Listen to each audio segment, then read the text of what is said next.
Shalom Sobat Antioquia dan keluarga Antioquia. Mari kita mengasuransikan jiwa kita dengan firman Tuhan.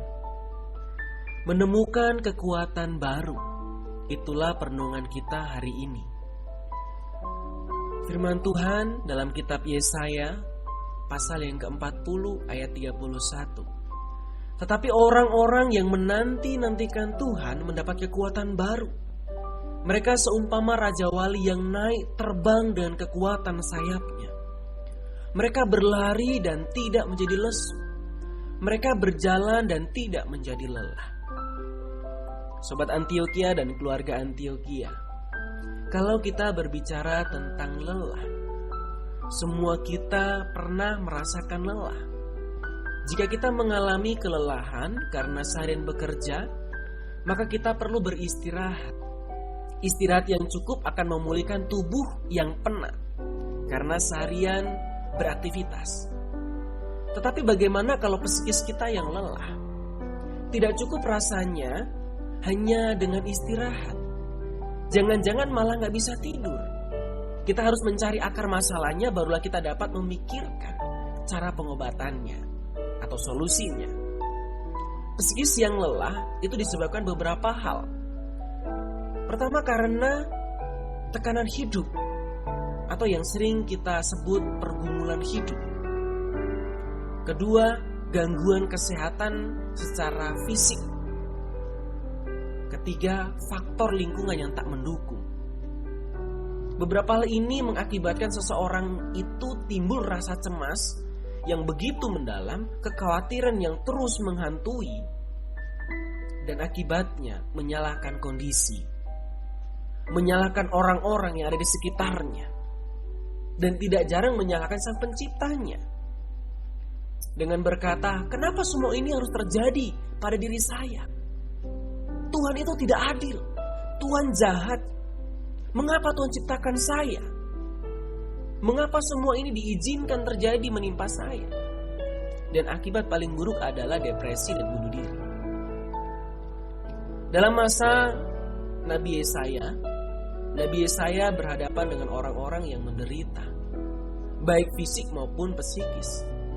Mereka memandang dirinya sebagai orang yang malang, gagal dan tak punya masa depan yang baik. Kondisi ini membuat mereka kecewa terhadap Allah. Mereka lama terkurung dalam perasaan ini sehingga sulit lagi percaya dan menerima berita janji kelepasan yang disampaikan oleh Nabi Yesaya.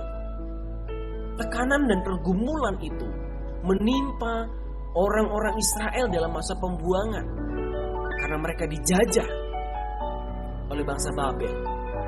Mereka tidak dapat percaya lagi dan tidak berani mengambil resiko iman.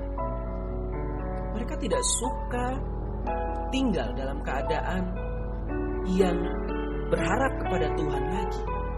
Namun mereka nyaman dalam kondisi merana mereka. Biarlah seperti ini daripada kita menaruh harapan kepada Tuhan, tapi pertolongannya tak kunjung datang. Nabi Yesaya memahami penderitaan orang-orang ini. Ia tidak mempermasalahkan mereka.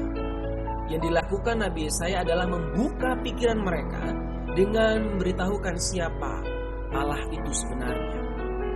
Allah tidak dapat disamakan dengan apapun, apalagi dengan Baal-Baal, Allah-Allah yang ada di sekeliling mereka. Dia adalah Khalik pencipta segala yang ada. Setiap orang yang menyadari hal ini pasti memiliki pengharapan kepadanya. Karena tanpa kesadaran ini, kita kehilangan pegangan untuk mengetahui Allah sebagai Tuhan. Dia sebagai pencipta. Dia pencipta segala sesuatu. Dan segala sesuatu itu ada dalam kuasa dan kehendaknya. Termasuk diri dan hidup manusia berada dalam kendali tangannya. Sekalipun kita menolak untuk percaya kepadanya, tapi kita tidak dapat menyangkal bahwa hidup kita bergantung padanya.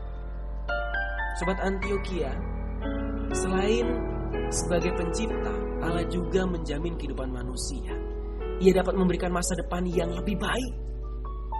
Tuhan kita adalah Tuhan yang berjanji bahwa barang siapa mau bersandar dan berharap kepadanya, Ia akan memperbarui kekuatannya setiap kali. Orang-orang yang menanti-nantikan Tuhan mendapat kekuatan baru. Mereka berlari dan tidak menjadi lesu. Mereka berjalan dan tidak menjadi lelah.